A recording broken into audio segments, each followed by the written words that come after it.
Good evening. I'd like to call to order the regular city commission meeting for March 2nd, 2021. If we could please have roll call. Commissioner Drosky? Here. Commissioner Hudak? Here. Commissioner Preston? She's in the classroom, the lady. Here. Vice Mayor Parnas? Here. Mayor Gans? Here. If we could please have a moment of silence and then our pledge of allegiance.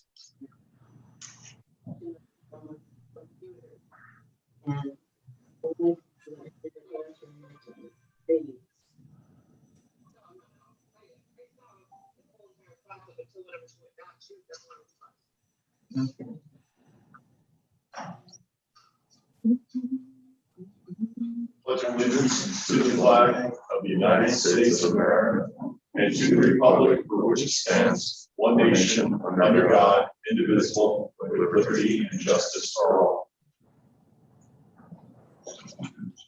Thank you. We can have approval of the city commission meeting minutes for February 2nd, 2021. Acknowledgement also of our city board meeting minutes for the non-uniform retirement committee meeting from November 9th, 2020, and the community redevelopment agency meeting minutes from November 9th, 2020. Motion to approve. We have a motion by Commissioner Parnas, or excuse me, Vice Mayor Parnas, second by Commissioner Preston. All in favor say aye. Aye. Aye. Those opposed? Okay, passes unanimously. We have our approval of the agenda for March 2nd, 2021. Motion to approve. Second. Motion by the Vice Mayor, second by Commissioner Preston. All in favor say aye. Aye. Aye. Opposed? Okay. Madam Clerk.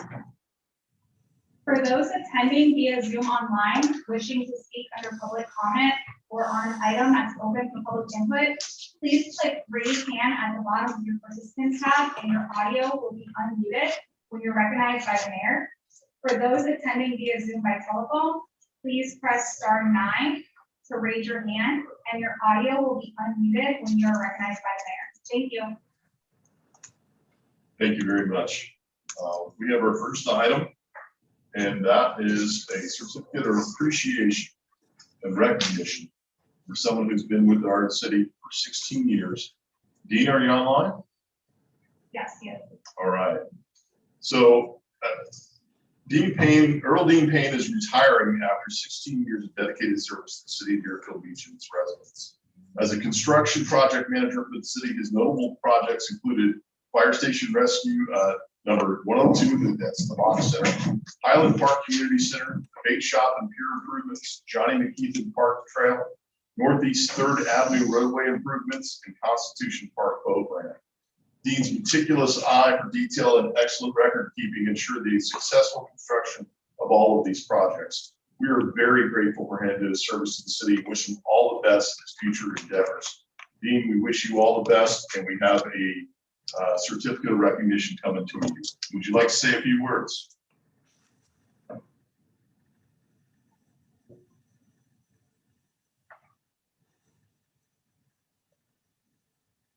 Vincent? Okay. Dean, is there anything you'd like to say?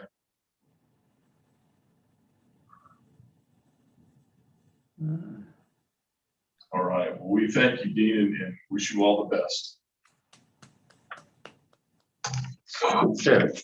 Item number 2 on tonight's agenda is a resolution of the City Commission of the City of Deerfield Beach, Florida, considering sign variances for Spy Spot. Case number 777 to permit a freestanding sign on a lot with less than 100 feet of street frontage and to permit the sign to be closer than the minimum 100 feet of separation to another freestanding sign required by the city code for the Spy Spot property located at 825 South Federal Highway, Deerfield Beach, Florida, providing for an effective date. Since this is a sign variance, just a reminder to the commission, it would require a 4/5 vote for approval, and I believe the representative on behalf of the applicant is here to present.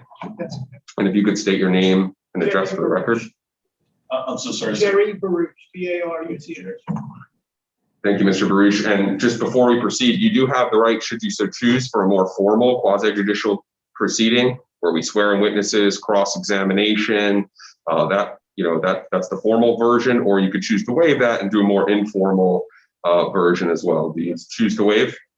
Thank you, sir.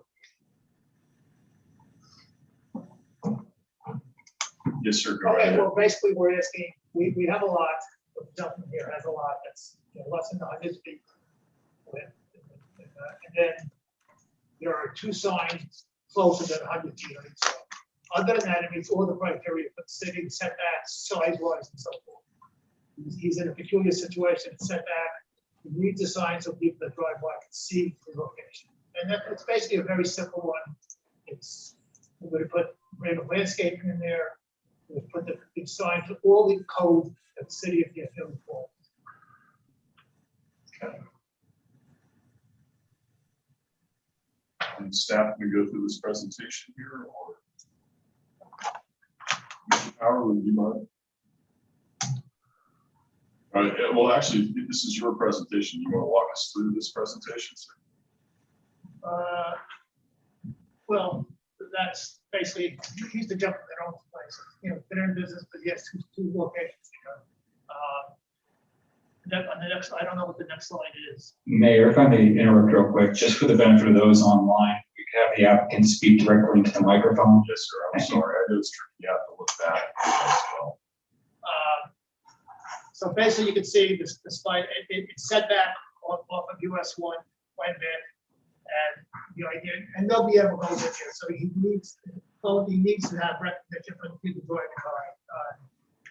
It basically puts it in a nutshell. It's smaller than the normal 100-foot requirement, and the location of the sign is doing north and south of it, less than 100 feet. That's basically the gist of it. I know the CAB wanted the white part of the sign muted, and we put perforated black in the back to give it the light at night, so you won't be that bright. Everything the CAB asked for, we agreed to do, of course. They approved it, and it's a fairly simple request. I hope it's a fairly simple request. Is there any signage on the front of the building that faces Federal Highway? Yes.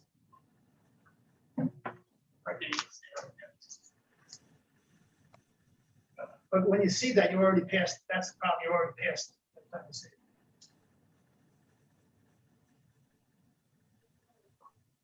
Okay.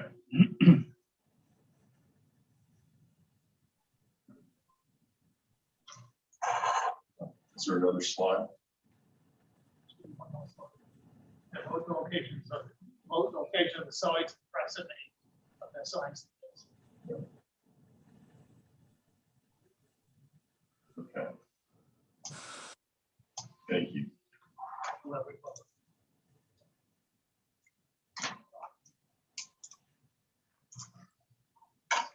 Commission. Commissioner Preston, you have your hand raised? Yes. What's the name of the gentleman that's presenting? What's his name? Mr. Baruch. What is it, Mayor? Jerry Baruch. Jerry Baruch. Mr. Baruch, are you aware that city code asks that signage be between the businesses 100 feet apart? Are you first aware of that? Yes, that's why we asked for this variance. Yes, sir. Okay, and so in order to get that sign variance, you must be able to meet a hardship, correct? Yes, I believe so. Okay, what's the hardship? Then nobody can see his location. That's the hardship. There's absolutely no exposure of his location. People going up and down Federal Highway. Okay, you say there's no exposure.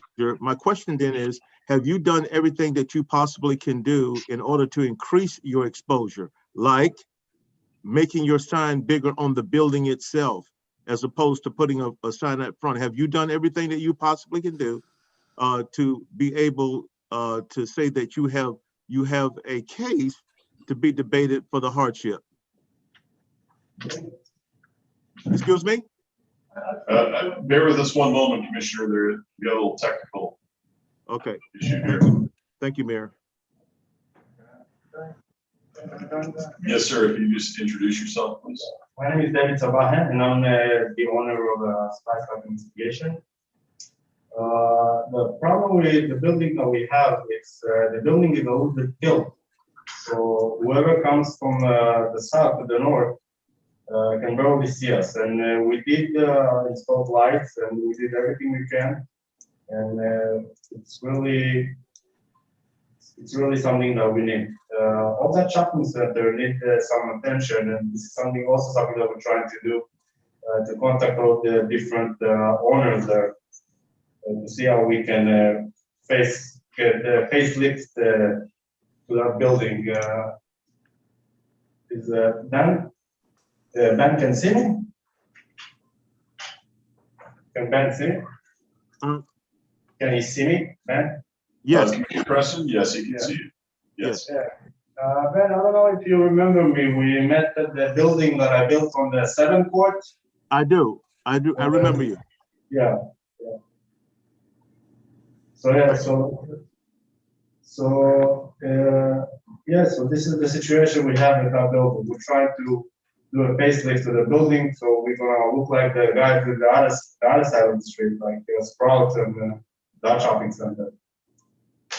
I'm amenable to hardships when they have been proven, sir. I personally drove over to where you're asking for the sign variance several times, not once, but several times. And I'm not convinced that everything that could be done in order to meet the criteria of a sign variance hardship has been done. And that's my challenge with this. Years ago, when I came to the commission, at the time, Commissioner Gantz was really tough, I felt, on people that was asking for sign variances. And then I began to understand why he took the position that he did. You know, the code is there for a reason. If we were not to really look at this, and if there's a criteria, and I've seen people like him, I hate to use him as an example, but I will. I've seen cases where he will say that this company has met that hardship, and other times they have not. And that is to prevent clutter, sign clutters, just signs everywhere, and which really gives you know, a look to our city. And so as I said, I drove over to your place of business several times to see if the hardship was met.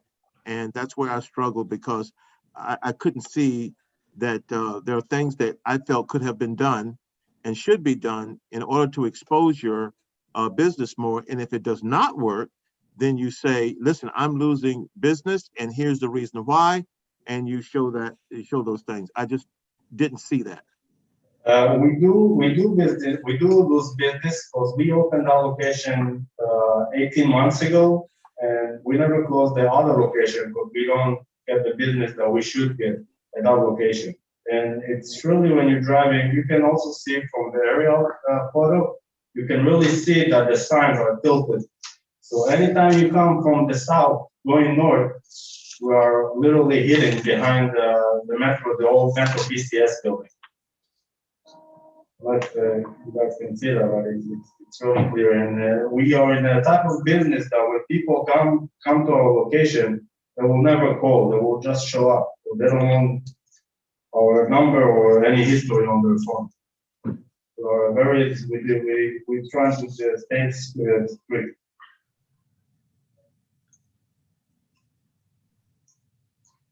Thank you, sir. Commissioner Preston, any other further? Thank you, Ben.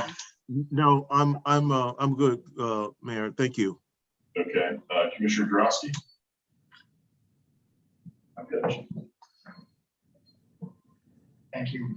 Thank you, Mayor. I try to be business friendly to the businesses in our community, especially during a pandemic, but Commissioner Preston is, no pun intended, spot on in his remarks and this conversation. I mean, we have to be cognizant of what our code says and why we have our code. And there's two provisions of the code that are in play tonight. One saying a freestanding sign is allowed on lots having at least 100 feet of street frontage. This particular business has 40 feet frontage, not 100 feet. That's problem number one. Problem number two says, in no instance shall one freestanding sign be within 100 feet of another freestanding sign. And we have a freestanding sign to the north and we have one to the south. So not only do we have one, we have two in this situation. So I understand you're requesting the variance, but the variance is, and the hardship is innate to the property. And I haven't heard what the hardship is. I mean, since my first meeting 4 years ago, I came in and I've been known to be a stickler on the variances as to what the case for the hardship is. And if you try and you get close, you know, I can go your way, but I haven't heard anything as to what the hardship is, because Commissioner Preston correctly points out that there's other things that could have been done to this sign and this building to improve what you're trying to seek instead of a variance. So unless I hear a hardship, I'm not inclined to be in favor of saying. We do have a sign in the front that we lit up and we redid it, and we also light up the whole building lights up, and we are still not there. We still people missing us. We don't get the traffic we get on this location here on Hillsborough of people driving by. And the new shopping center that just built to the north of us, the sign is not even 30 feet from the other sign, so they did approve that sign. And most of the signs are north of us, all of them are a little bit to the west, so they're not really, so our sign not going to really be next to the other sign, it's going to be further east. I mean, but you can't compare your situation to somebody else. I mean, you make a good point about the sign to the north of you, and had I been on the commission when that variance came up, I would not have granted that one. But that's, you know, a different commission, and I respect what is done. But it has to be a hardship to your property, not that another building or another sign is in your area, but your property and your location. If you have the ability, I think, to fix this without a variance. If we get the satellite photo of the slideshow that we did, you can see that the building is really tilted and is right behind the Metro PCS building. But you have prime frontage on Federal Highway, and you have a sign facing Federal Highway. But if you see where the spot is, you see the Metro PCS store, you see the tilt, how the building goes inside and tilted to the west. From the north corner, we always tilt inside. So when you're driving from the south to the north, you don't see us at all. Not at all. Until you're well past it, you are well past it before you see it. And even the ones, even though they're parallel, as you know, the Federal Highway, they're very, very difficult to see because he is set back a little bit further than most places. So You may need to speak into the microphone. I mean, there are folks that are remote tonight. I'm just reiterating what I said. You know, we've driven by there. We've noticed that. I don't know what we could do to get better exposure for the existing situation that we have. I don't know what we could possibly do to enhance it to make sure that we wouldn't have needed the sign.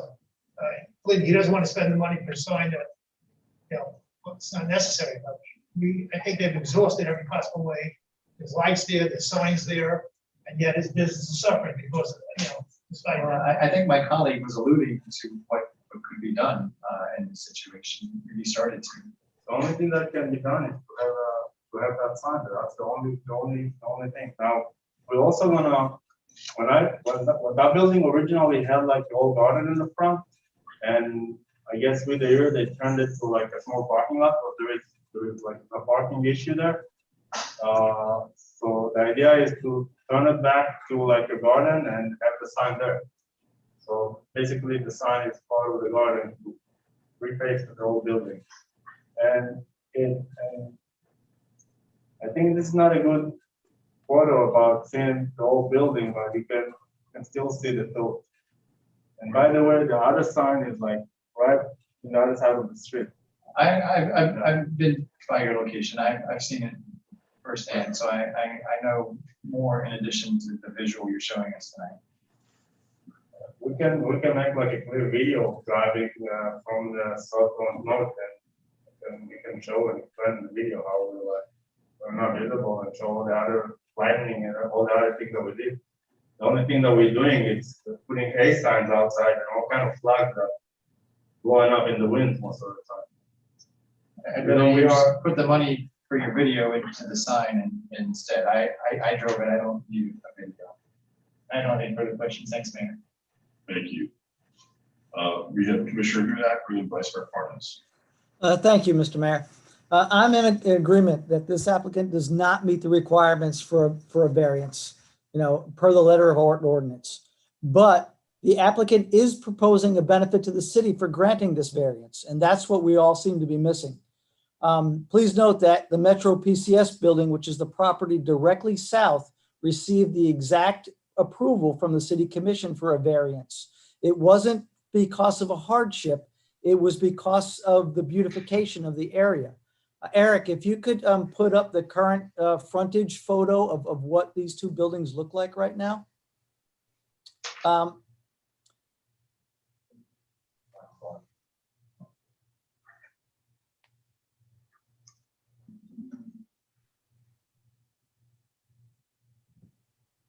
Perfect.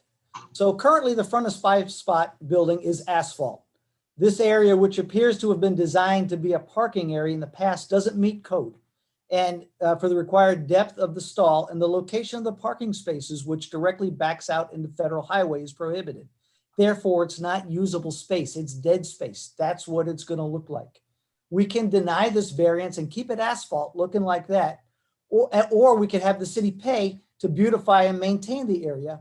Or we can approve this variance and require Spy Spot to bear the cost of beautifying and maintaining the area as per this application, as previous commissions have done. Right now, it's an eyesore. We all know what FDOT did to Federal Highway. All of our medians are now asphalt. All of the trees are gone. And this just exemplifies what Federal Highway looked like. This is kind of a before and after picture. You can see what it looks like now. And I think we have, and I think we've already put it up, what it could look like if we require Spy Spot to do similar foliage with a sign. Granted that the variance aspect of this does not qualify, but the fact that they're doing a benefit to the city and they're improving the area for the benefit of the residents, I think that's something that we as a commission need to take into consideration, because otherwise you're just going to have black asphalt there and it's a complete eyesore. It doesn't appeal to customers coming in. It doesn't appeal to people driving down the road. At least this is an improvement to Federal Highway. It's an improvement to the area. And it also gives this business an opportunity to attract customers. And that's my whole take on this request. As you know, our Community Appearance Board approved this. And it's my opinion that they approved it because they realized that by not approving this variance, we're going to be stuck with an asphalt jungle sitting there and no incentives to improve the area. And that's why I'm actually for this variance, so that at least the area can be beautified and we can bring some greenage back to Federal Highway. Thank you, Commissioner. Vice Mayor Parnas. We have a rule for a reason. We granted every business on Federal Highway or Hillsborough Boulevard for that matter a variance because it would make their business better. It would look like Vegas. I don't think that's what Deerfield is. So I know that being spotted isn't the, find a better way to advertise your business than having a sign that's against our code. There has to be a better way. I cannot support this. And I would vote no. I'm going to open this to the public at this point, and then I'll circle back around with Commissioner Preston. There's somebody has their hand raised. The last three digits of the number is 960. You take yourself off mute if you'd like to comment.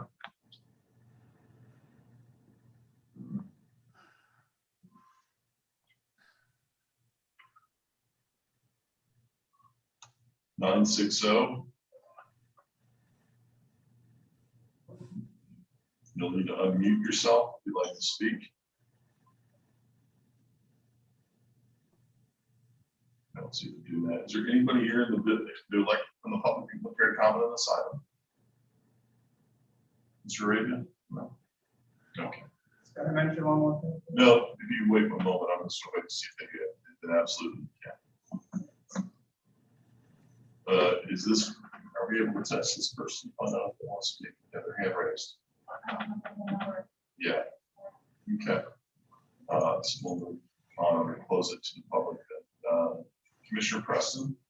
I heard, I'm at this point, I'm really, I'm not in favor of this, but my colleague, Commissioner Hudak, raised, an important point. He actually did.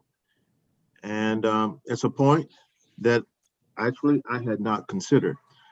But I asked you, Commissioner, how do you know that they would be amenable to being able to take care of that area and to actually do the things that you suggested? The owner didn't suggest that. So how do you know that he would be willing to do it? I believe that's actually his presentation, and I believe that is what he is proposing. That's what I got from it. Because anything that will make our city better, I think that we are all obligated to look at. We seriously have to ask ourselves the question, do we want the asphalt section to remain? Or do we want to see that improved? I'm challenged because, and that's why I say no, but I'm trying to understand more here, that if there is an opportunity to make the city of Deerfield Beach better, more attractive in that area, if any improvements are done, it actually betters it for not only one business, but it could be for others as well. And so, I'm going to say that Commissioner Hudak does bring up a good point. He really does. And I'm looking at it. Thank you, Mayor. Thank you. Yes, sir. Go ahead. Yeah, I just wanted to mention one thing regarding the sign itself. It's not going to be bright at all, but it's all going to be blacked out. It's not all the signs going to be lit up at night. And one more thing that we see here in the presentation is that the electric pole that it's crooked. This photo is not updated. This pole is not there anymore. There is a new concrete pole, and the pole is 5 feet to the waist. So the pole is not there, and the pole was crooked, and we had the FPL remove it from there. Thank you. I have a question for you, sir. Your location on Hillsborough, if I'm headed westbound, how do I know you're there? You can see the sign, the shopping center, like straight with the road, and you always want to stop there in some point on the train track. That building on the US 1, it's really tilted. You can see it also here in the picture. It's tilted. It's angled, but the road's also angled. You bring that up in the aerial shot. The road is also angled, but much like your store on Hillsborough, you can see it's angled. The road is angled, and it does pull away a little bit from your store, but you're still flush with the metro. You're right there, the frontage of your store is still flush with it. It's not as if that one sticks out further than it should be. What you see on the top, it's kind of a awning. It's like overhang. So what you see from the top is the overhang. The building itself is full distance. Okay. Your building that's here on Hillsborough, if I'm headed westbound, is flush there. I know you have a sign on the eastbound side that you're able to see, but you don't have one if you're headed westbound on that. And you're saying that people still can see it even though it's completely flush with the road? We do have a bench here outside. Mentioned that, but we have the bench right outside the store. For people will come from the east to us. Right. I can tell you that 90% of our customers will never call. Okay. They will just show up and So, but most people also use GPS. They know if you have an address, they can put it in a GPS and they'll find it, right? yes, but then when they get to the area, they. I certainly would be more amenable to this if there was a further setback, if you were farther into the Palm Plaza. I can understand the hardship there. I am struggling with it as well. Commissioner Hudak does bring up a good point. I appreciate the fact that you or yourself, sir, are trying to bring that forward and make that offer, but I am struggling with the hardship on this. Yes, sir. Good comment. Okay. All right. And it is need some attention for the government and for the, and we do, it's one of the main reasons for me to find that building is to move my store to the location, and you really don't get the foot traffic that we get here. And originally, when I bought that building, it came with a plan for a second floor that was approved originally. They never did it, and this is also something I would like to do in the future, to lift up the building. So I have some plans for the location and all the Palm Plaza. You know, to see the plaza across the street and look at that plaza, and which the city is basically taking care of that plaza. To see it's something that I really want to take and take it somewhere. The whole plaza. We already contacted all the owners from all the stores, and we're really trying to lift up the plaza, and we probably want to bring it here at some point. We're all working on it. Thank you. Commissioner Drosky.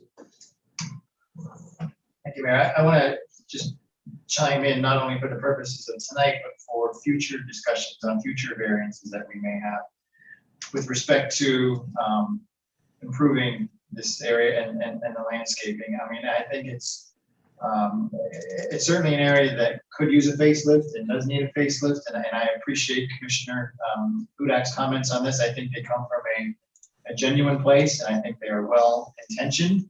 The issue that I'm having is that if we start bartering or horse trading landscaping for variances, we're setting a really dangerous precedent, I think, going forward. The purpose of a variance is, do you have a hardship or do you not? You either have it or you don't. And if we're going to overlook a hardship for landscaping or other issues, I think we're opening Pandora's box to not only what this commission, but future commissions can do. I think we have to stick by what the rules for variances are, which is a hardship. And sometimes it takes us to places we don't want to go, and sometimes it takes us to the right result. But we have to judge each one on its merits, and I still don't see the hardship. But as far as future conversations, I think bartering for variances is a complicated proposition, and I just don't want to go down that road. Commissioner Hudak. I do understand your point, Commissioner Drosky, but the commission previously has done that, and it has adversely affected this business because now, you know, the Metro PCS sign is blocking individuals' view of the Spy Spot business. You've also, I mean, customers visiting each business. Look at the building presentation that you have between the two businesses. Again, it's like a before and after photo. One of them is manicured and lush and green, and the other is an asphalt jungle with, I guess that is a handicap slope, which is probably not to code either. I mean, what does that say about the business owner if you're walking up to that business? I mean, the business to the left has a certain presentation. The businesses to the right have a completely opposite presentation. And even if you do, you know, Google Maps on Federal Highway coming from the south going north, you cannot see Spy Spot. From the south, from the north going south, you have to be right on top of it. So I do understand that aspect of the hardship. I do understand that the signs would be very, very close together. But, you know, the Community Appearance Board agrees with the positive impact the facelift would have not only on this business, but this area. And, you know, yes, it's an opportunity to take the burden off of the city and to put it on a business, but this business is willing to take that opportunity in order to show that they're a professional business, that they attract professionals, and that, you know, they want to have a profitable business and a profitable location here in our city. Thank you, Commissioner. Commissioner Preston? I don't look at it from the perspective of bartering or horse trading. I understand my colleague's point, and his point is well taken. And I think that, you know, you have to be careful with any decision that you make. That being said, I think that we're all here to make sure that the city in the end is benefited. The businesses that are there all feel like they're being treated fairly and equally.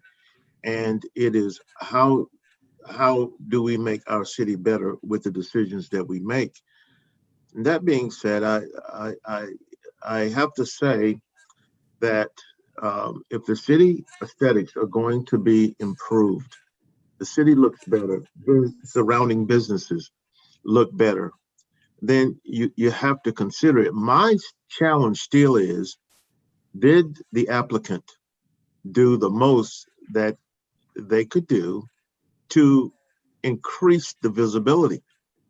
I'm not convinced that happened. Now, if that were the case, and they brought in front of us that I've done several different things, and here's what they are, and because of that, I still am lacking in businesses, and they present that case, and I think that there is a case for a hardship, but I just don't think that everything that could have been done by the applicant was done.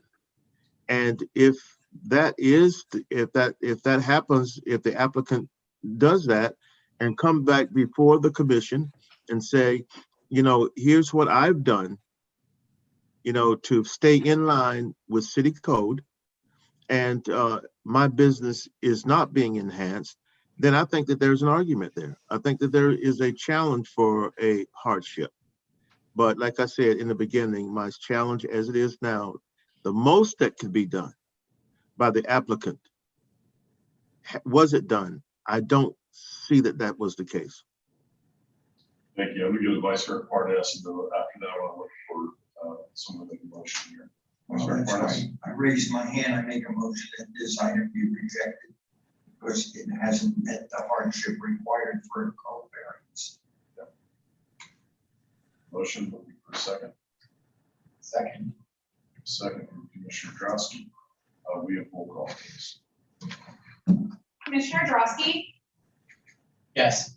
Commissioner Hudak, No. Commissioner Preston, Yes. Vice Mayor Parnas, Yes. Mayor Gantz. Yes. Okay. Okay, the next item is on the agenda is item number 3, a resolution of the City Commission of the City of Deerfield Beach, Florida, approving the submission of an application to the Florida Department of Economic Opportunity for the Community Development Block Grant Coronavirus Program, authorizing execution of an agreement and providing for an effective date.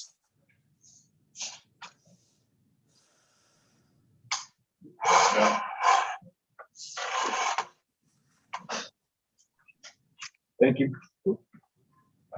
There we go. Thank you, Mayor David Santucci, City Manager. This item here is to go ahead and award, accept the funding for this item. This is being administered through the Department of Economic Opportunity. And so it's a little bit different as it was through the first go around, where on this CDBG coronavirus program where it was administered by HUD. So we got together with staff on the various programs that we felt were appropriate and in compliance with the requirements of the funding source. to go ahead and administer those, concentrating on economic activities as well as resources to our community. Be happy to go into further detail if there are any questions. Is there anyone from the public who care to comment on this item?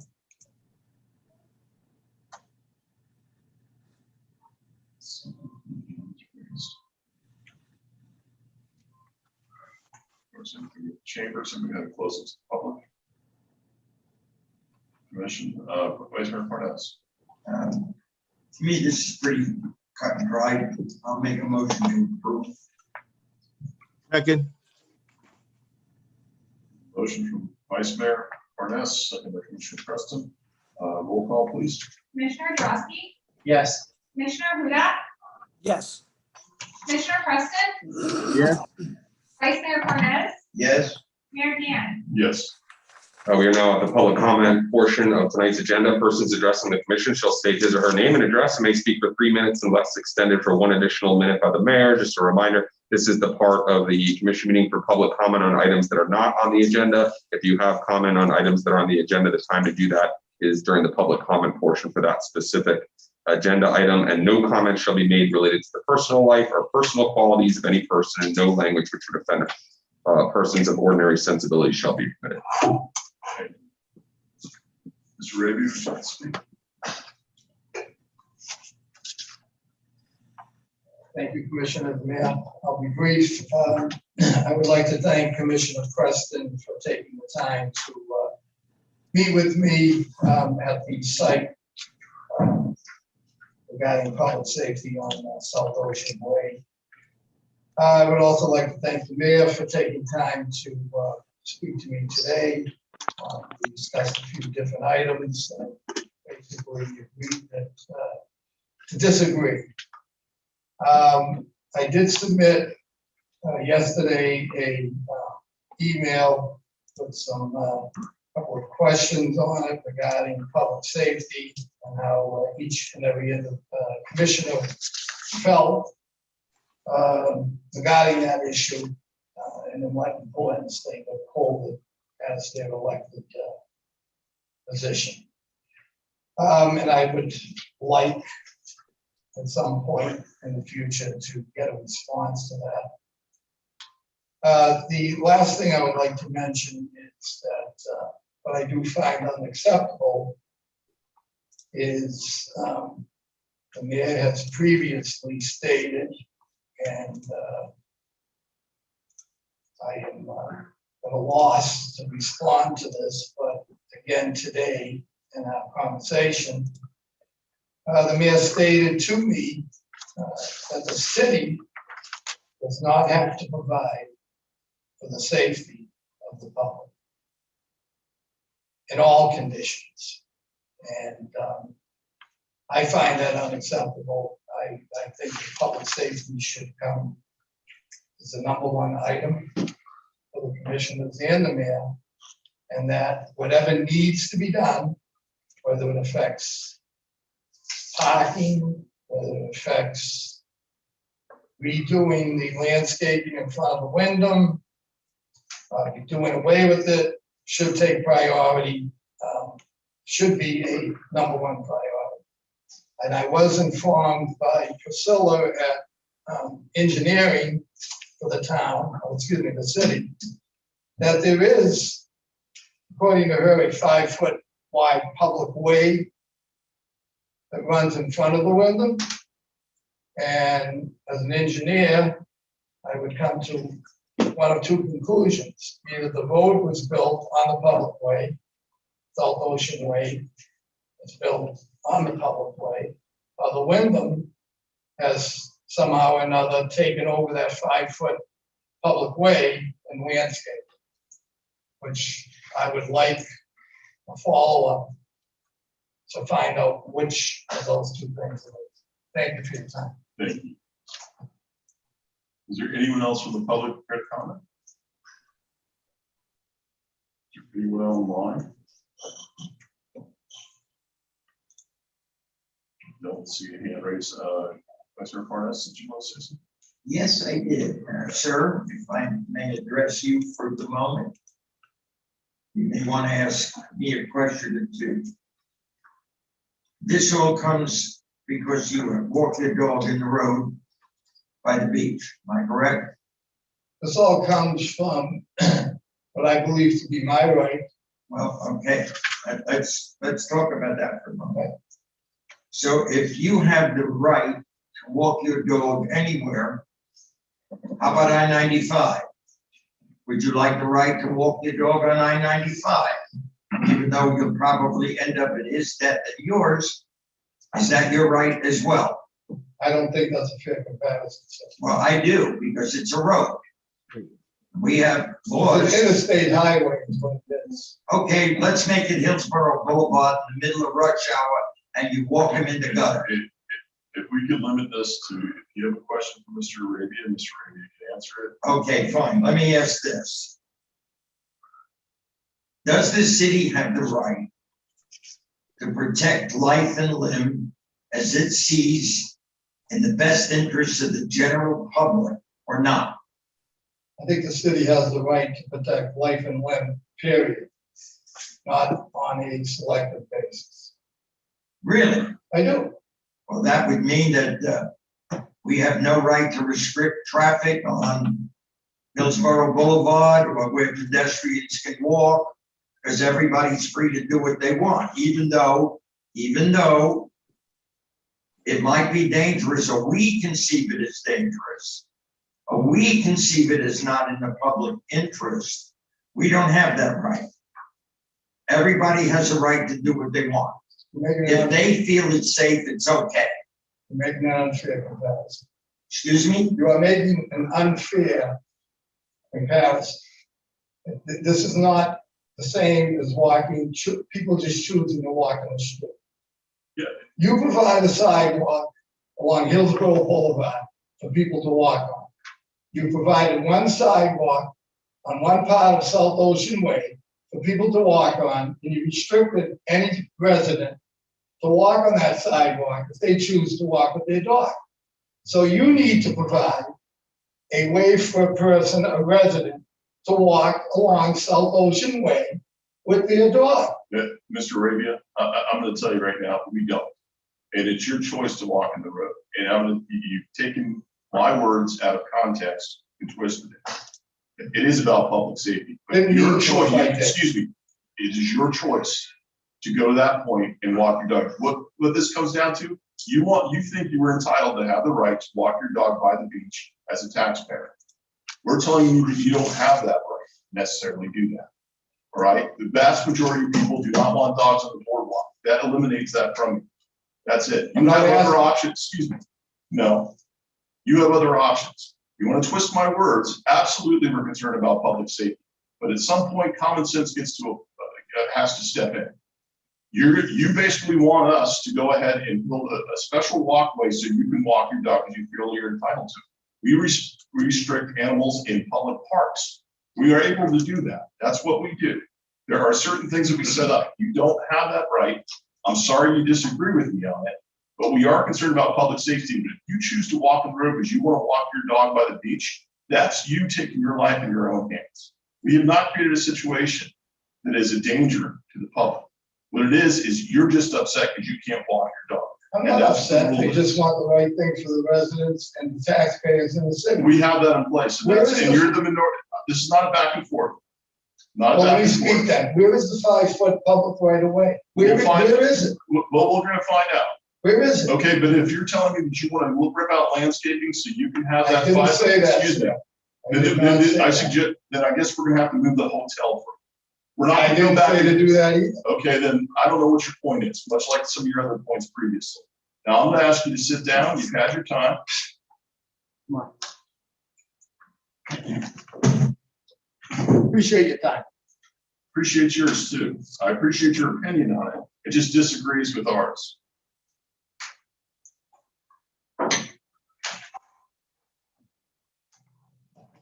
Disagrees with yours, not everyone. The door, you can keep walking if you'd like, sir. Okay. Okay, we are now at the consent portion of tonight's agenda. There's one. Hold on. Oh, I'm sorry. Is there anyone else from the public that care to comment? Any discussions that are going on, please either have them outside the chamber or inside quietly. Thank you. Anyone else from the public care to comment? I'm going to close it to the public. The next item, no problem. Next item, we're on the consent portion of tonight's agenda. If it's okay with you, Mayor, and pleasure of the commission, there's one item on there, so I was just gonna go ahead and read the title. Unless you have an objection. Okay, item number 4 is a resolution of the City Commission of the City of Deerfield Beach, Florida, approving the purchase of comprehensive geographic information system software solutions license and services pursuant to master agreement number 310196 with Environmental Systems Research Institute, Inc., sole source vendor, providing for execution, implementation, and an effective date. Is there anyone from the public care to comment on this item? Staff, any comments? I'm going to close it to the public. Thank you, Mayor. This is an annual, I don't know if it's done annually, it might be every 2 years or so, but this is the GIS system that the city uses. It is a standard across the entire industry. So it is a sole source as indicated. I'm going to close it to the public commission. Motion to approve? Second, Motion by Commissioner Preston, second by Vice Mayor Parnas. Roll call, please. Commissioner Drosky, Yes. Commissioner Hudak, Yes. Commissioner Preston, Yes.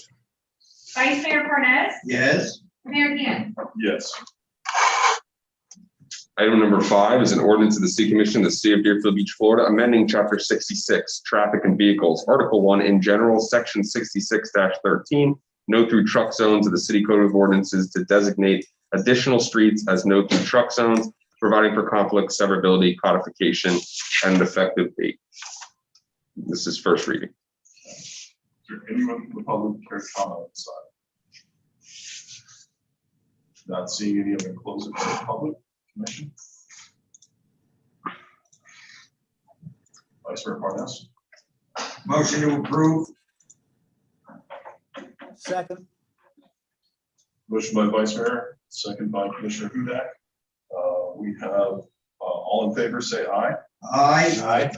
As opposed? Okay, passes unanimously. Item number 6 is an ordinance of the City Commission of the City of Deerfield Beach, Florida, amending the City Code of Ordinances, Chapter 34, Environment, Article 2, Noise Control, Section 34-35, Specific Noise Prohibitions to regulate the use of or operation of exterior loudspeakers, amplifiers, and similar devices on public rights of way, providing for conflict, severability, codification, and effective dates. First reading. Anyone from the public care to comment on this item?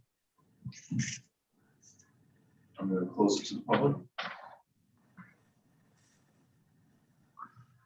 Commissioner Drosky. Thank you, Mayor. I assume this comes from the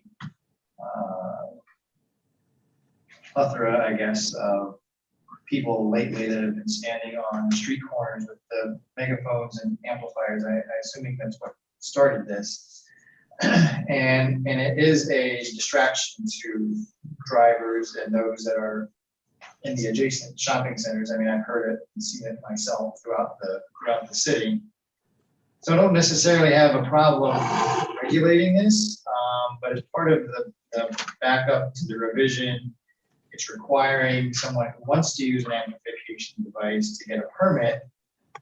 And as part of that permit, you have to pay a fee. And that's where I kind of got a little bit of rub is we're charging people to express their First Amendment rights to free speech. If you want to speak, and that's what this country was built on, I'm all for it. I even struggled whether we should be regulating this or not, but given that it's a distraction to drivers, I can go along with it. But now if you're going to charge somebody to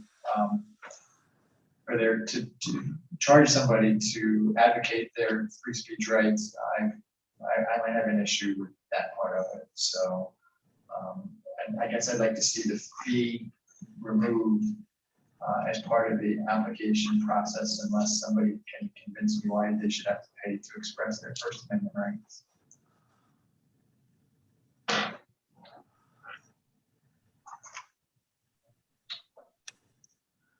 Commissioner Hudak? I'm in the same opinion of Commissioner Drosky. I am not really for this at all. This is what our country was built on, which is your right to express yourself. I understand, as Commissioner Drosky just stated, that there is a chance that it will be a distraction to drivers or individuals, but that is our right as Americans, and we need to protect that right. And I think we go down a bad path when we start trying to regulate that. And then on top of that, charging people. I don't see how I can support this. Thank you, Commissioner. Anyone else? All right, Vice Mayor. Yeah, I agree. This would be an infringement on First Amendment rights, free speech. We do have a decibel law in the city now. So if somebody is totally blasting away, they can be, I understand, ticketed by the police. We don't need an additional law that would infringe at all on somebody's right to speak freely in this country. So I would make a motion to defeat this. Commissioner Preston? I think all of my colleagues make a very valid point, but there's another point to be made as well. If a person has no guidelines, then that means he or she is free to express that First Amendment right any way that they see fit. And if you're blasting a bullhorn or whatever device, an audible device on a street corner, and you know how that can be distracting, there is a possibility, a real possibility, that people can be hurt by this. Trying to understand what's going on, trying to listen. If we could be all convinced that, that people in expression of that First Amendment right would stay within, a guidelines that protected everybody, then it's a good thing. But when people walk over the line and they challenged whatever is in place, it can potentially become dangerous. And there's also another side too.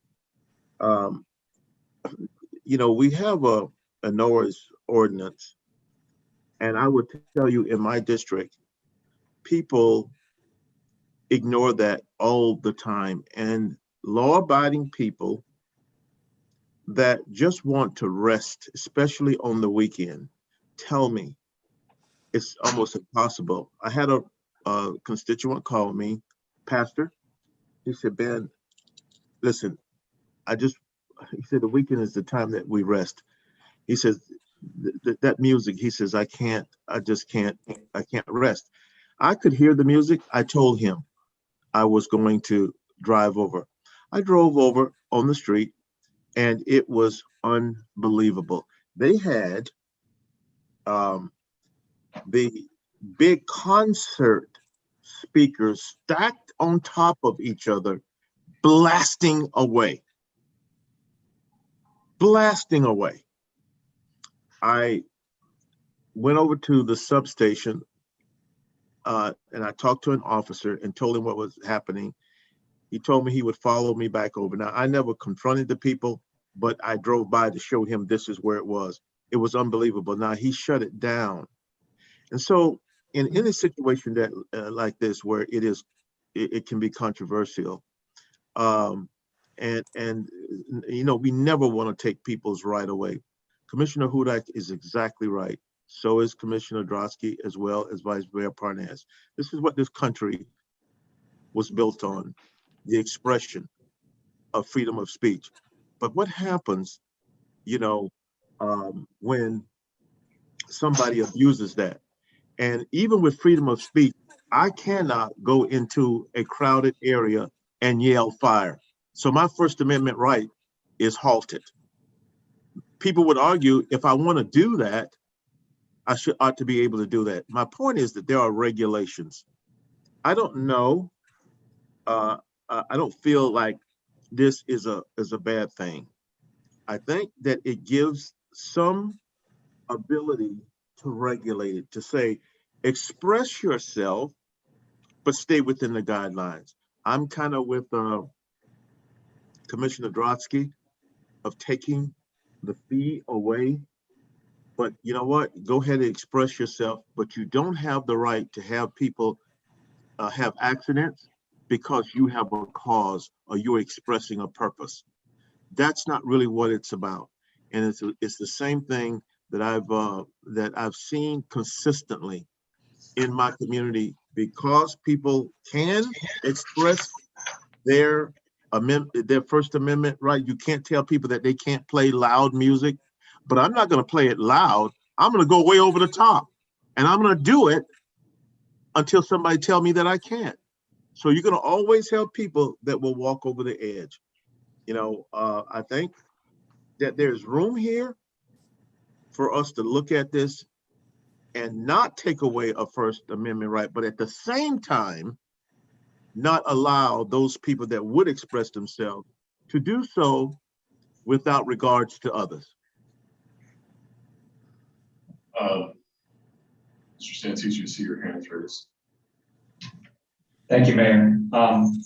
This item is coming from my office as the sponsor, and this is in response to the numerous complaints that not only you as commissioners receive from your residents, but that we also receive in our office.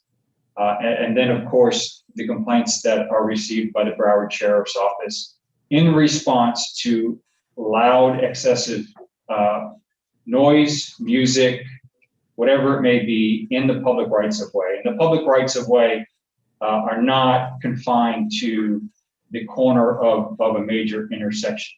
This is not in direct response to the situation that Commissioner Drosky spoke of, although it of course would affect that. This is really in response to the plethora of issues that we have throughout all the districts within the city, and the complaints that we receive from residents who have asked us to respond to excessive amplification of sound in the public right of way. And this is what that ordinance attempts to address.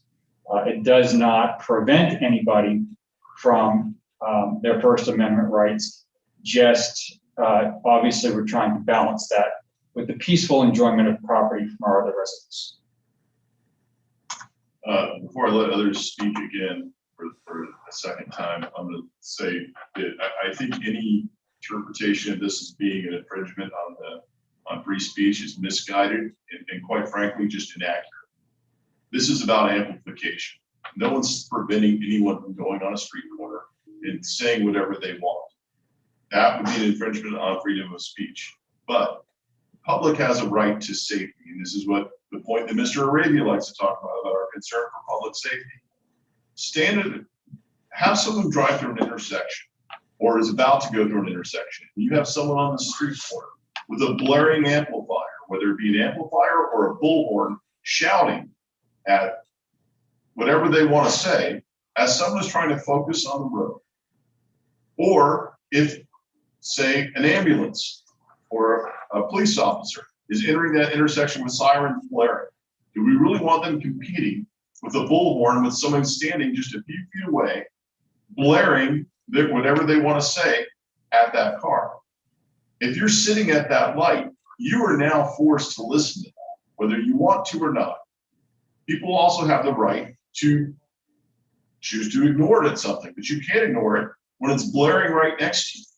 When people are sitting in their homes and they can hear bullhorns, amplifiers being broadcast as if they were next to a baseball stadium in the comfort of their home, I think they have a right.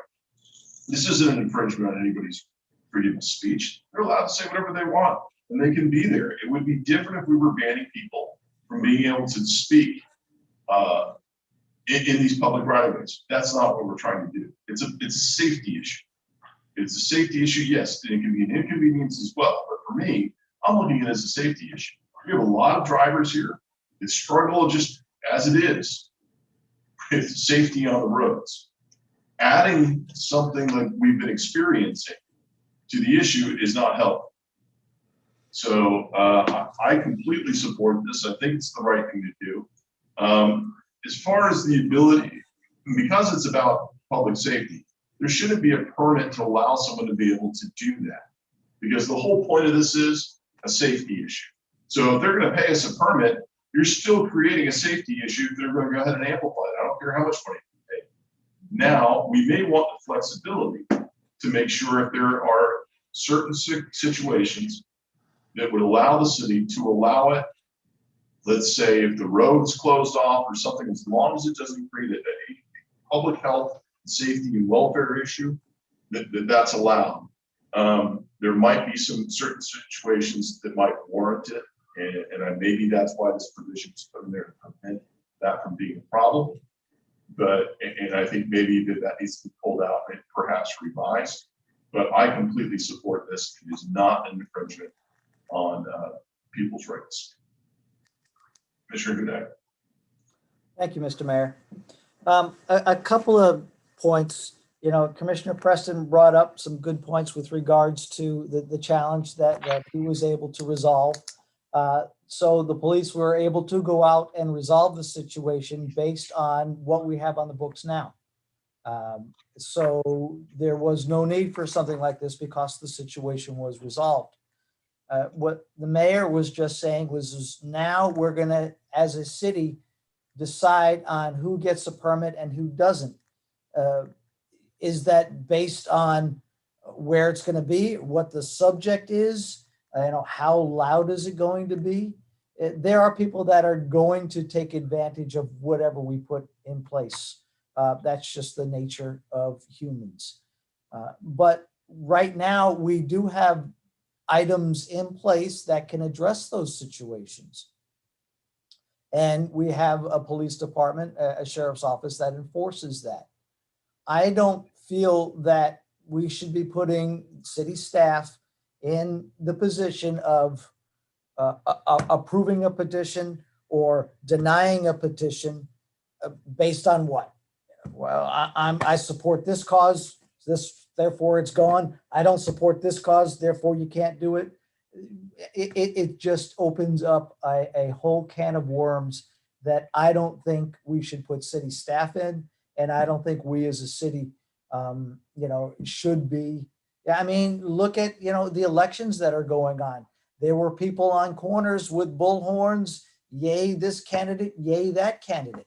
Are we going to arrest those individuals because they didn't provide, ask for a permit? I'm just really not feeling comfortable with this.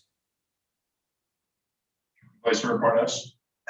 City attorney, what is our noise ordinance that people can be stopped from using bullhorns or amplified in the streets, in public?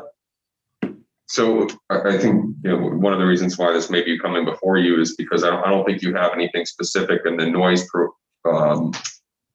ordinance that addresses amplification devices on public rights of way. You do have a provision that addresses things in other areas. Also, I know it was mentioned that we do have a chart in our code. I believe you mentioned it, Commissioner, about decibel levels. And I believe it's by zoning district though. So generally streets, I'm not sure that they're allocated with the zoning district with the decibel levels. So, this is really to provide for some sort of mechanism to address these amplification devices. As the mayor stated, this is not just so, if you want to go out and speak, it's really when you use the amplification device, and there are regulations within the ordinance as to what the manager would need to look to in either approving or denying an application. And it's purposely designed to be content neutral. If you look at the permit requirements, because that's important for First Amendment considerations. So it doesn't ask, what you're going to say or what group you're with or any of those considerations. Well, my question would then be this. Who's gonna decide he gets a permit, but he doesn't? Does everybody who applies get a permit based on the fact that nobody knows what he's gonna say or how he's gonna say it? We are going down a very slippery slope here, depending on a committee or a group to decide who gets the permit and who doesn't get the permit. And if everybody's gonna get the permit, there's no need for it. If we are gonna discriminate, that this noise is okay, but that noise is not okay, then it's subjective. And I believe in infringement of First Amendment rights. There are many things politically that I can't stomach. But I put a uniform on to defend that person's right to say it. And as loud as he wants to. That's part of the American way. I don't think we should tinker with it. We are asking a committee or a person to make a decision, and we are depending on his objectivity to do so. There are very few human beings that can be totally objective about everything. And that's what we're going to be asking somebody or some committee to do. To me, that is opening up a whole can of worms with our First Amendment rights. I cannot support this. Commissioner Preston. I'm actually very, very proud of each and every one of you, my colleagues, those that are for, those that are against. Because you know what it proves? You know what it demonstrates? It demonstrates that, you know, what we believe in, Madison's democracy, or the way they wrote the Constitution, it works. It works. But I will also tell you that when we talk about our First Amendment rights, there are limits right now in place. Ben Preston cannot go out and say anything that he wants to say as loud as he can say it. You know why that is? It's put in place for consideration of other issues. I cannot do that. And so that the uniqueness of the position that we're in, for instance, if you didn't have to think about it and they said, you know, First Amendment rights or not, I think that we would all choose, no matter what, you know, this is what we're all about in this country. First Amendment, no matter what came with it, no matter how much it would inconvenience other people, we would say, hey, First Amendment rights without a doubt. But we're in a unique situation as thinkers, as people who are able to examine all of the information that comes in front of us, and to try to make sure that everybody is represented. It is the right thing to do. Now, let's just say that we did pass this and someone came in and challenged it and said, hey, this is the situation that is not right, and I'm being discriminated against. With the people that I serve with, there's without a doubt, I know what they would say. We need to look at this. And if it were wrong, now a lot of people can't do this because pride gets in the way and other things. And we just, no, I don't care. But the group of people that sits in the seats now would say, you know what, we made a mistake. We need to take this away.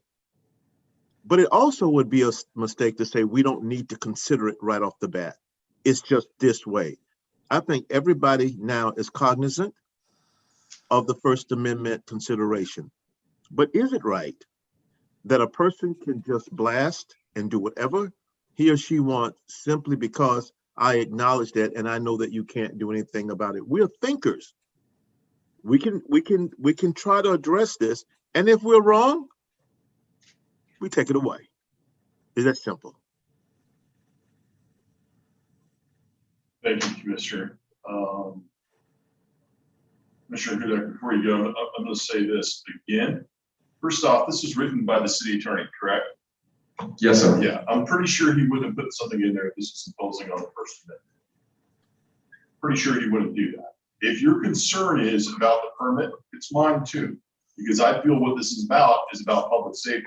And I don't care whether you have a permit or not. If you're up blaring a bullhorn or an amplifier on a street corner when there's traffic and people trying to maneuver, and you're creating a distraction whether you have a permit or not, that's the problem.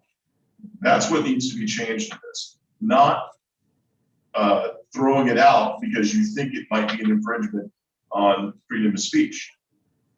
The city attorney wrote it. To ask him what is our ordinances or anything like that, he wrote it. There's a reason he wrote it. He knows what the laws are and he knows what the rules are. He's not going to lead us down a bad path on this. But I see the point that you guys have all made, which is a good point regarding the permit. For me, the permitting is already a mute point because it comes to public safety. No amplification like that on the street corner. The only way I would consider leaving it in is it would be for extreme circumstances. Let's say, hypothetically, we have an issue where the CDC is here and we have people lined up on Hillsborough somewhere else waiting to turn somewhere for a vaccine. And we've got workers out there with a bullhorn trying to direct the traffic. These are people that aren't going to abuse it. They're not screaming into car windows. They're not blaring it into car windows, but they're trying to direct traffic. Have we painted ourselves in a corner to prevent that from being done? If we haven't, then eliminate this whole permit thing and stick with restricting the amplification. Because here's what it comes down to. There's a difference between someone's home being inconvenienced by someone blaring their speaker, having the police come out and saying, yes, it's loud, shut it down. What are you going to do when there's an accident on a street corner because someone's got that? Are the police going to be able to make it there in time to shut it down before you caused an accident? No.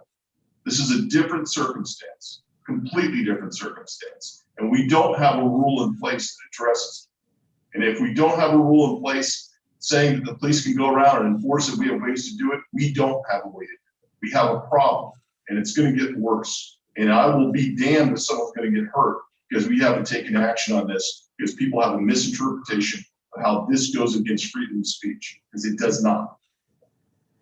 Commissioner Hudak. I think, most of us have a challenge with this ordinance, and I'm going to propose that you withdraw it and you rewrite it after listening to our comments. And maybe we table this until the next commission meeting when we can maybe meet with each of us and get our opinions on it and talk through some of the challenges. Commissioner Preston. I'm more in line with the mayor.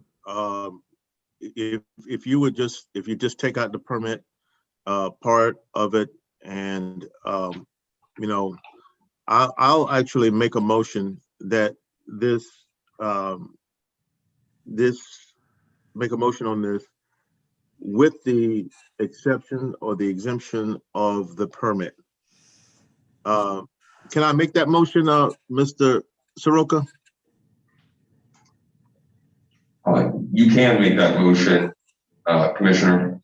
And I'll just put it out there, this ordinance was based on in a similar ordinance that was upheld by the court on First Amendment, consideration. So, I just may need to follow up with you depending on the direction you give me. And I certainly will do that one-on-one, each one of you before the next meeting to the extent that there are any other further, First Amendment considerations to be aware of. But you can make the motion, Commissioner. Okay, so I'll make that motion with the exemption of the permit and in agreement with the rest of the proposed ordinance.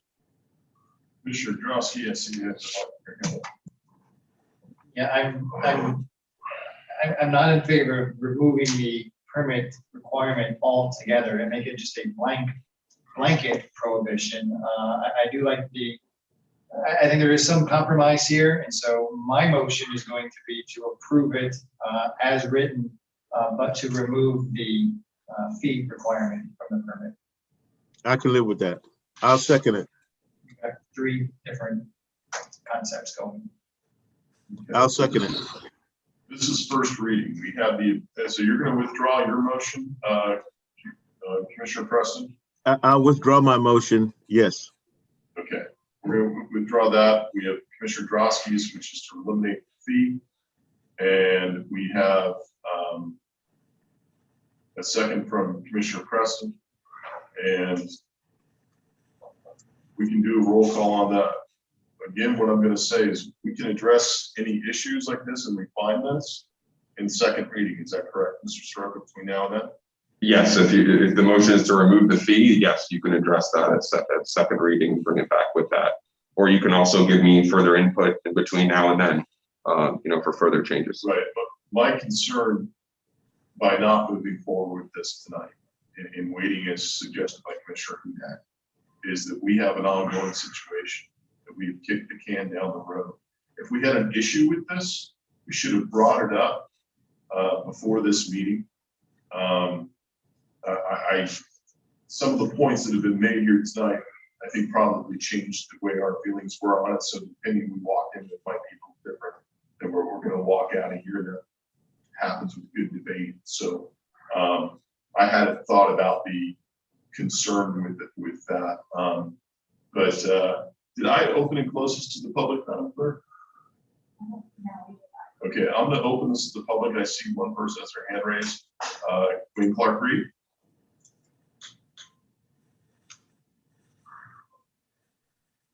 You just need to unmute Gwen yourself. Clark Reed, yes, I am here.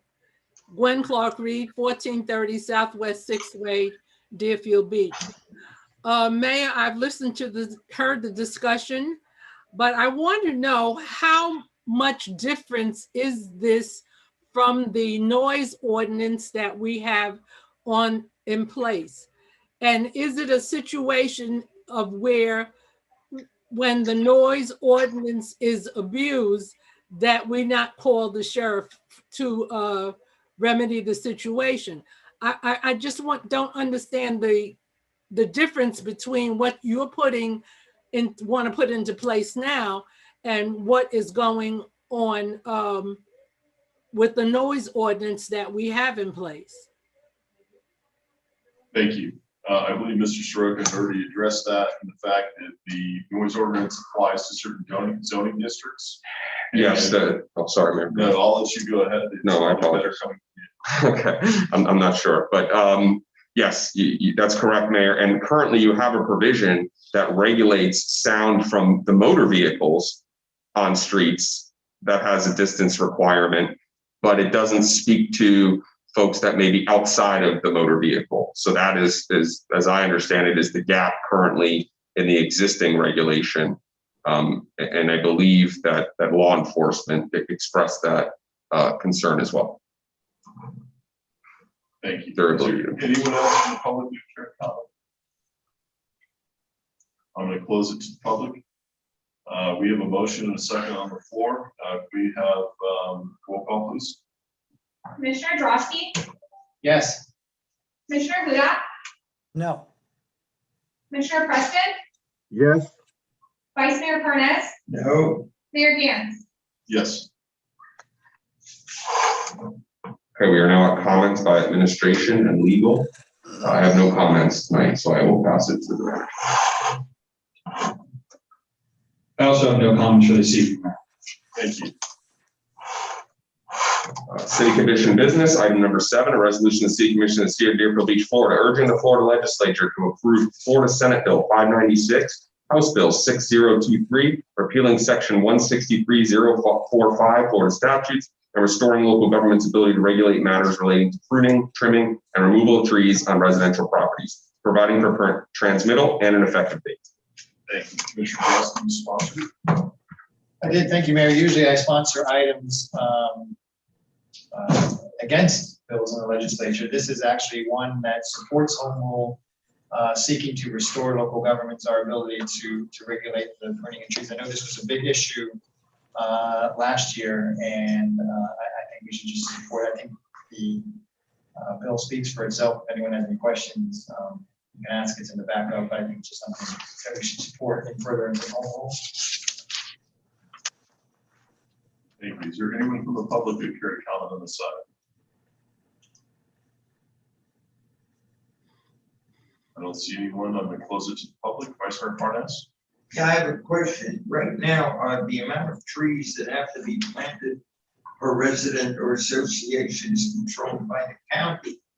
With this law in Tallahassee, is it limiting the county, or are they still going to be able to tell us how many trees each private house and each association must have? Because if it doesn't, where are we going with this? The county's going to tell us you need 3 trees per private house. I don't see the advantage of approving or disapproving of this bill, because the county still controls how many trees each house must have. Thank you. Mr. Power, I see you have your hand raised. Thank you. Eric Power, Director of Planning Development Services, City of Deerfield Beach. Vice Mayor Parnas, unfortunately, that's not true anymore. Broward County has rescinded to the state rule. They've actually passed code now that no longer requires that because of this ordinance. So unfortunately, because the original statute was written so unclearly, we've actually been left in limbo as to whether or not a resident or a commercial or even an association is required to replant to the minimum. And that's a very unfortunate causality from the original ordinance, which is another reason for why this statute does now need to be rescinded. So if the county no longer regulates it, it's either the state or us. And I would vote for us rather than the state. I'm sorry, can you say it one more time? If the county's no longer going to regulate the amount of trees to be planted, and it's going to be either the state or us, the local government, I'll vote for local government. Right. So unfortunately, when the state statute that was passed last year, because it was so vague, it left no a ruling on whether or not anyone has to replant a tree, which has caused a lot of confusion and a lot of frustration among all the municipalities across the entire state. Thank you, Mr. Power. Appreciate it. Anyone have anything else to add on this? Opening, close it again, or open it to the public? Not seeing when we close it to the public. Commission. Motion to approve. Second. Motion by Commissioner Drosky, second by Commissioner Hudak. We have roll call, please. Commissioner Drosky, Yes. Commissioner Hudak, Yes. Commissioner Preston, Yes. Vice Mayor Parnas, Yes. Mayor Giant. Yes. Thank you, Commissioner Drosky. We are now at comments by mayor and city commission. Who would like to go first? What's that? All right, Vice Mayor, you're up. You go. As you know, there's an election next Tuesday for my district. And I'd like to thank not just the public and their understanding what we do here, but to the staff that I work with. City Clerk, Mr. Powers, Vice Chair Tom Good, Dave Santucci, and my fellow commissioners. It's been a joy in my life to be a part of this. I do hope I win next Tuesday and we'll be able to continue keeping this team together because I think we do good work. And it's the first time in many years that I've been associated with a totally professional attitude of any government group, where we don't take anything personally. We do the business of the city. And we're all passionate in the way we feel about items. But when it's over, the next comment is, what's the next item on the agenda? Nobody holds grudges. Nobody takes it personally. And it's a joy to work with all of you. I hope that'll continue. Thank you, Vice Mayor. Who would like to go next? Commissioner Drosky, I see you pushing your button. I wasn't, but thank you. First of all, was it just me, or did it look like Eric Powers was in a scene from The Haunting just a couple minutes ago? I don't know. Maybe it was my computer. It's just a typical Tuesday prayer. I want to piggyback off of Vice Mayor Barnett very quickly. I mean, even though we had vigorous debate tonight, we are very professional towards one another, and it's noticed by our colleagues throughout the county. Other commissions are not nearly as cordial as we are, and so we still can get our points across and have the debate. But there's a certain way of doing it, and you gentlemen do it right, and I appreciate that. I'm looking forward to the next meeting as well, because unlike Commissioner Parnas, I did not have an election, but I'm going to have two very special guests with me next meeting, and I'm looking very, very forward to that. And it'll be a special night, but I'll reserve my comments for them. I would like to point out that this Saturday, March 6th, is my next office hours here at City Hall.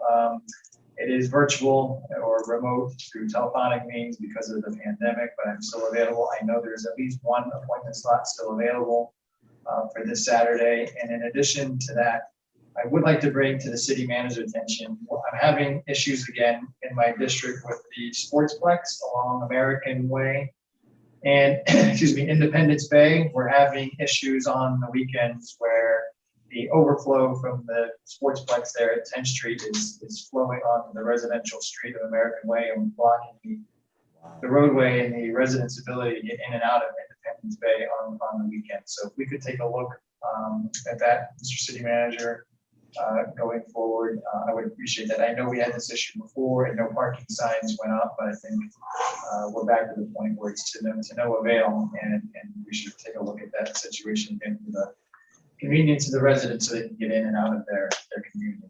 Otherwise, I don't have any further comments tonight. Thank you, Mayor. Thank you very much. Who would like to go next? I'm going to go with Commissioner Preston. Thank you, Mayor. Along with some of the comments that has been made, you know, when you're sitting with a group of people that consider the challenge, they consider the benefit, and then they're able to really think about both sides, find a balance, and then come forward in the best interest of our residents. It's a good thing. People bring to the position that sometimes, much of their own personality, and that not necessarily is good, because when you get caught up about, yourself, it's hard then to serve and to serve effectively. But I have to tell you that we try to do what is in the best interest of our city and our residents, and that's a really good thing.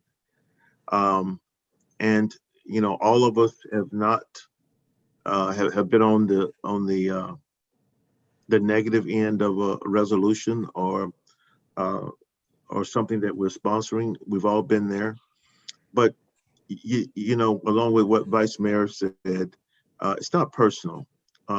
Sometime for the minute, you might think it is, but you know that the people that you're serving with actually are thinking about the city as a whole, and that's a good thing. So I appreciate that. Alice Chapman is the president of Kiwanis West, and she is sponsoring a cleanup on March 13th at 8 a.m. And the cleanup is going to be from Southwest 2nd Avenue to Southwest 7th Court. And again, that's going to be on the 13th. And so I would like to ask the city manager if the city could approve getting some bags for the cleanup, gloves, and all of the things associated with the cleanup. If we could help out Kiwanis West with that, I would greatly appreciate it. And if that would be an issue.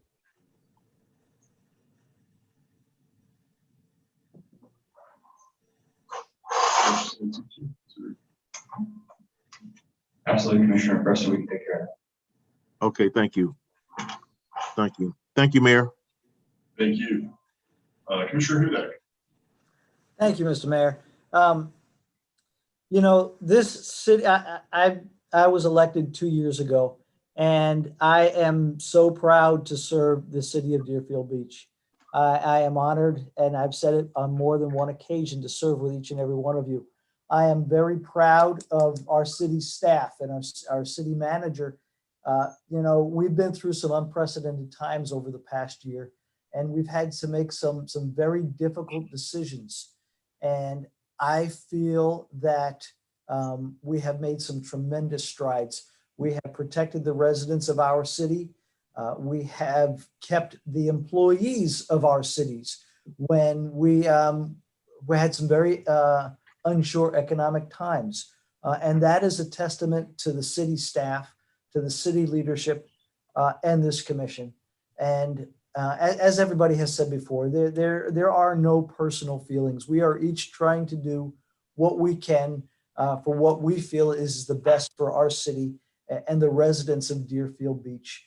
And I think in the end, the residents of Deerfield Beach are far better now than they were 2 years ago. And I'm looking forward to my next 2 years, sitting in this seat. And I'm looking forward to serving with all of the members on the dais. And I do hope it continues as well. And again, I thank each and every one of you. We do have a drive-in movie at Pioneer Park on this Friday. So arrivals should start at 7:20. You don't need to register. This is our last drive-in movie of this season. It's the movie Onward. So go ahead. Individuals must stay in their car. There are certain parking spaces.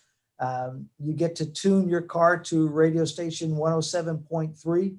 And you need to bring your own snacks because the city will not be selling refreshments. The previous 3 were great times.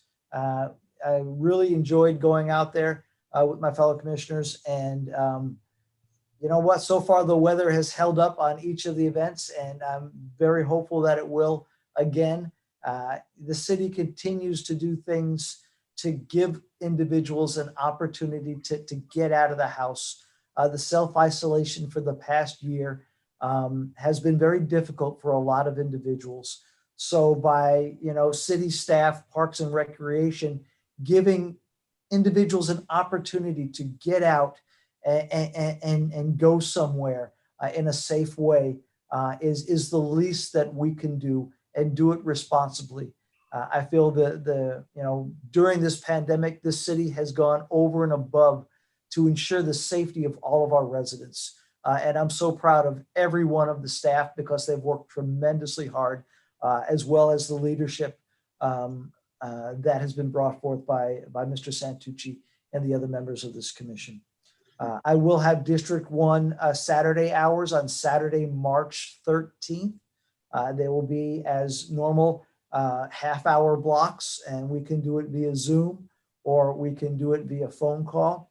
If you do need to meet with me, you can call 954-480-4263, and Erica can go ahead and set you up an appointment. You can also send me an email, and we can do that as well. And once again, thank you very much, Mr. Mayor. Thank you, Commissioner. I appreciate it. One of the things about healthy debate is that it certainly brings up different points of view that maybe we haven't all thought of. It certainly walking in here, there are things that come up that we have to kind of pivot and react to and handle. But I think the one key thing is, as long as we always debate the issue and not the individual, we're in a much better place. And that's why I think we've all, one of the good things about having the experience that I've had of being able to sit up here now for a very long time is to be able to learn from that sometimes people joke around and ask me, well, what's the difference between me and the last mayor? And I joke around back and say, well, it was a night and day difference. I was a day mayor and she was a night mayor. And, you know, Very good. but I will say this, with the people I've served with, including our former mayor, no disrespect for her, is that I've learned a lot from working with everybody. And this is my second tour of duty with Commissioner Preston. You do learn a lot from it. And I will say that, you know, healthy debate is a good thing, but we've done a good job of making sure we debate the issue, not the individual. Now, with that said, this comes up to an individual who's been here many times, and we keep trying to address this. So I do want to talk about Mr. Arabia and his issue that he's brought up about his ability to walk his dog when he wants to walk. Now, the question came up about right of way, and I know Priscilla's still on the phone. Can Priscilla address that, Mr. Santucci? Yes, Mayor, I believe we have Ms. Sejonic on the line. Priscilla?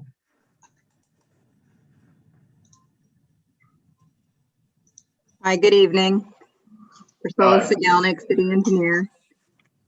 So no, I never indicated that there was 5 feet available in front of the Wyndham.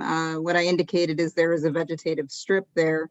Now that vegetative strip, it ranges in width, and it gets a little more constrained by the Sunrider property. It gets a little further constrained due to the wall that is retaining their pool deck.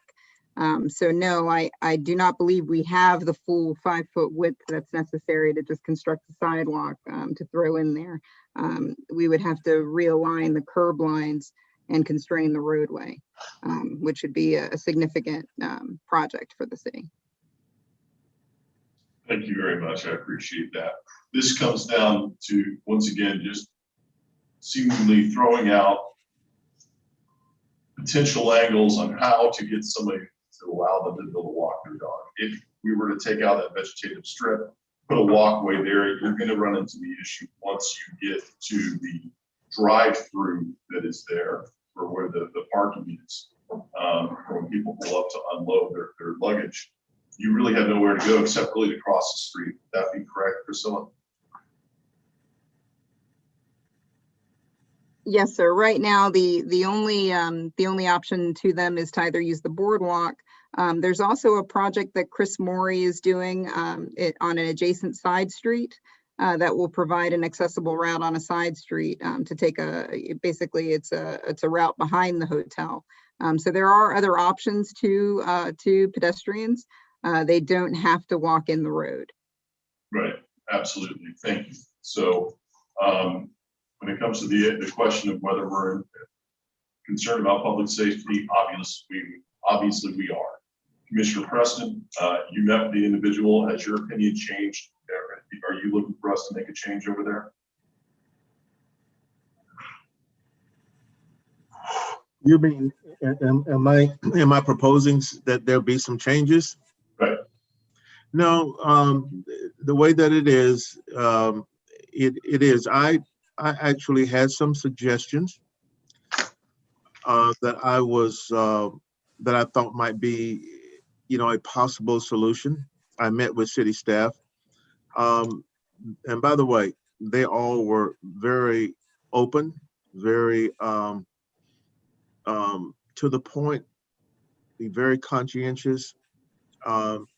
They did not just take my suggestions and push them aside, but said, here's why it couldn't work. And I accepted that. But on the other side of that, I was looking at some possible solution as to how it could work, because as the city grows, you got a part of it where the sidewalk stops. Is there a time where the sidewalks will all connect? I personally think that it should, but the way that it is right now, it would be very difficult for that to happen, and I understand that.